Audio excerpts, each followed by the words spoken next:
बता दो इन लोगों को कि हम भारत को बचाने की लड़ाई लड़ रहे हैं।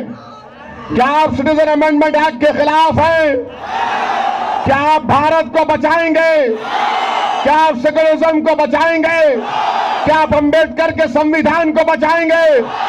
क्या आप नेहरू गांधी के ख्वाबों को पूरा करेंगे? क्या आप तेलंगाना को सेकुलर रखेंगे? क्या आप तेलंगाना को सेकुलर रखेंगे? क्या आप मजलिस को वोट देंगे? क्या आप मजलिस को वोट देंगे? जिले मुस्तकर आदिलाबाद के डाइट ग्राउंड पर 16 जनवरी की शाम ऑल इंडिया मजलिस इत्तेहादुल मुस्लिमीन के जानिब से बल्दिया इंतखाबात के पेश नज़र इंतखाबी जलसे आम का इनेकाद अमल में लाया गया, जिसमें AIMIM कौमी सदर व रुकन पार्लियामेंट हैदराबाद ने खिताब करते हुए मुल्क में मुसलमानों और दलितों पर हो रहे जुल्म ज़्यादती पर तफसीली रोशनी डाली। वक्त की नज़ाकत को जानते हुए फ़िरका परस्त ताकतों के खिलाफ तमाम को मुत्तहिद होने पर जोर दिया। उन्होंने हज़ारों के मजमूए से वलवलांगेज खिताब करते हुए कहा कि हिंदुस्तान की तारीख में पहली मरतबा हुआ है कि मजहब की बुनियाद पर कानून बनाया गया जो शहरियत देता भी है और शहरियत लेता भी है। इस कानून से मुसलमानों को, इस्लाम को उससे दूर रखा जाता है, जबकि हिंदुस्तान का आइन इजाज़त देता है कि वह अपने पसंद के मजहब पर चलें। असदुद्दीन ओवैसी ने उत्तर प्रदेश की योगी हुकूमत पर भी निशाना साधा कि वह मरने वाले बिस्तर पर पड़े हुए लोगों को नोटिस भिजवा रहे हैं, जबकि जाट और पटेलों के एहतजाज के दौरान हजारों करोड़ों का नुकसान हुआ, कोई नोटिस नहीं भिजाई गई। उन्होंने हिंदुस्तान के army chief of defence staff के दिए गए बयान का भी जवाब देते हुए डीरेडिकलाइज की मुतादिद वाक़यात और मिसालें पेश की और इंसाफ का मुतालबा किया। आखिर में उन्होंने पतंग के निशान पर वोट डालकर मजलिस के उम्मीदवारों को भारी अक्सरियत से कामयाब करने की अपील की है।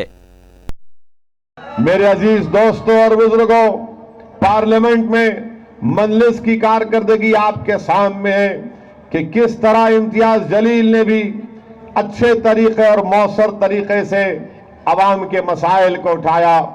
सिटीजन अमेंडमेंट का कानून, ट्रिपल तलाक का कानून, अनलॉफुल एक्टिविटीज प्रिवेंशन एक्ट का कानून, ऐसे RTI का कानून, ये तमाम चीजें आप देख लीजिए कि दलाइल के साथ अगर बीजेपी हुकूमत का कोई मुकाबला कर रहा है पार्लियामेंट में तो वो एक ही पार्टी है जिसका नाम मजलिस इत्तेहादुल मुस्लिमीन है। मेरे भाई, सिटीजन अमेंडमेंट का कानून है। क्या कानून है ये? हिंदुस्तान के वजीर आजम कहते हैं कि नहीं नहीं, ये शहरियत देता है, लेता नहीं है। वजीर आजम सच नहीं कह रहे। नुकसान 14.5 लाख का उत्तर प्रदेश में हुआ, और जब हरियाणा में जाटों ने एहतजाज किया, कितना नुकसान हुआ मालूम आपको? जब हरियाणा में जाटों ने एहतजाज किया, रिजर्वेशन की बात की, 2000 करोड़ का नुकसान हुआ, किसी एक को नोटिस नहीं गई। 2000 करोड़ का नुकसान जाटों ने किया, हुकूमत बीजेपी की हरियाणा में एक को नोटिस नहीं जाती। उत्तर प्रदेश में 14.5 लाख का नुकसान हुआ तो मुसलमानों को नोटिस आ जाती है। कहां 2000 करोड़, कहां 14.5 लाख। इस मौके पर जाफर हुसैन मेराज रुकन असम्बली नामपल्ली हैदराबाद ने पुरजोश खिताब करते हुए असदुद्दीन ओवैसी व अकबरुद्दीन ओवैसी की जमकर तारीफ की। पार्लियामेंट और असम्बली में उनके जानिब से किए जाने वाले नुमाइंदगियों के बाद हासिल होने वाले समरात का भी तस्करा किया। दौरान खिताब जाफर हुसैन ने कहा कि हमारा मुकाबला फिरका परस्त ताकतों से है, BJP, VHP, Bajrang Dal, RSS, Shiv Sena से है।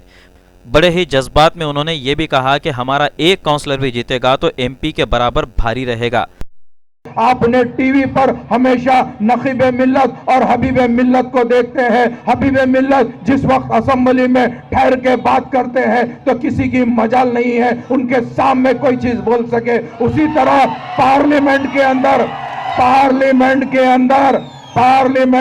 अंदर अगर किसी की आग में आग डाल के कोई बोल सकते, वो नरेंद्र मोदी की आग में आग डालने वाला कोई और नहीं है, वो आपके मेरी पार्टी के सदर नकीब मिल्लत बैरिस्टर असदुद्दीन ओवैसी साहब है। आप जानते हैं पहले तो 2019 से पहले लोकसभा में असद साहब बोलते थे तो एक मोदी सुनता था, अब तो एक मोदी भी है, एक शाह भी है, उसको भी सुनना है, इसको भी सुनना है।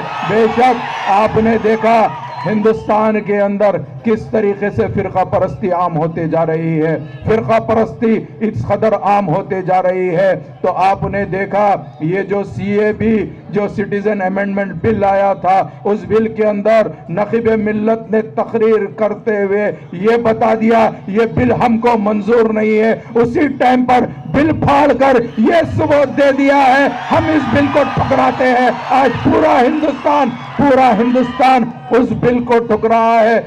सदर टाउन मजलिस व साबिक नायब सदर नशीन बल्दिया आदिलाबाद फारूक अहमद ने अपने खिताब में शहर आदिलाबाद में मजलिस की नुमाइंदगी व उनके जानिब से किए गए तरक्याती उमूर को तफसीली तौर पर पेश किया। फारूक अहमद ने कहा कि शादी मुबारक कल्याण लक्ष्मी वज़ाइफ में बढ़ोतरी के लिए मजलिस के सदर व दीगर अरकान ने वज़ीर आला KCR से नुमाइंदगी करते हुए रकूमात में इजाफा करवाया। वाज़ेह हो कि मजलिस के इस जलसे आम में कवरेज के लिए पहुंचे बेशतर रिपोर्टर्स असदुद्दीन ओवैसी के तकरीर शुरू हुए कुछ देर हुई थी कि वो प्रेस गैलरी से बाहर निकल गए और नाराजगी जाहिर करते हुए कहा कि मीडिया गैलरी में आम अफराद के भर जाने से बारहा खलल पड़ रहा था और अहम बातों को नोट नहीं कर पा रहे थे। रखना है और चिलकुरी लक्ष्मी नगर के अगर यहाँ पर लोग जमा है तो आप लोग इस बात से वाकिफ हैं कि 2006 में आज मजलिस इत्तेहादुल मुस्लिमीन के जितने भी यहाँ पर उम्मीदवारान है तमाम के तमाम अल्लाह रब्बुल इज्जत के फजलो करम से आपके काबिल है, आपके खिदमत करने के काबिल है, आप उनको वोट दीजिए।